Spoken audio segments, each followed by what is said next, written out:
எல்லா new year 2026ஓட முதல் நாள் ரொம்ப சிறப்பாக ஃபேமிலியோட கொண்டாடிருப்பீங்க அப்படின்னு நினைக்கிறேன். நான் நம்ம சேனலில் திருச்சூர் போன அந்த விளாக்ஸ் வந்து போட்டுட்ருக்கேன்.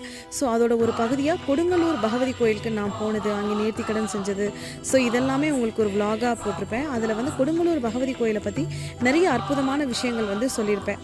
அதாவது நான் ஒரு காளி பற்றி ஒரு வீடியோ போட்டிருந்தேன். அதுக்கு உண்மையிலே வந்து நிறைய பேர் கமெண்ட்லேயும் டிஎம்லேயும் நிறைய ஆழமான விஷயங்களை இன்னும் சொல்லுங்கள் அப்படின்னு சொல்லியிருந்தீங்க. ஒருத்தர் வந்து அமாவாசை நாட்களோட முக்கியத்துவம் அதெல்லாம் சொல்லி கேட்டிருந்தாரு.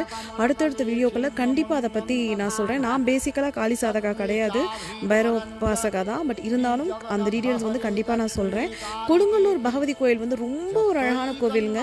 நம்ம கண்ணகி ஆக்சுவலாக அது வந்து பிரதானமாக காளி கோயில். அங்கே வந்து கண்ணகி அவங்க போய் அந்த காளியோட ஐக்கியமாயிருக்கதா சொல்லப்படுது. ஸோ கண்ணகியோட சமாதி, அவங்களோட மார்டல் ரிமைன்ஸ் கூட இன்னும் கொடுங்கல்லூர் கஷேத்திரத்தில் தான் இருக்குது. நீங்கள் ஒரு தேவியை கும்பிட்றவங்களா இருந்தீங்கன்னா, காளி பக்தராக இருந்தீங்கன்னா அவசியமாக பார்க்க வேண்டிய இடம். ஏன்னா இங்கே அம்மா பார்க்க அவ்வளோ கிரேஸ்ஃபுல்லாக இருப்பாங்க. அந்த காளியோட இன்டென்சிட்டி இருக்கும், ஃபியர்ஸ்னஸ் இருக்கும். ஆனால் பார்த்துட்டே இருக்கலாங்க. ஸோ மறக்காமல் லாங் வீடியோ செக் பண்ணி பாருங்கள்.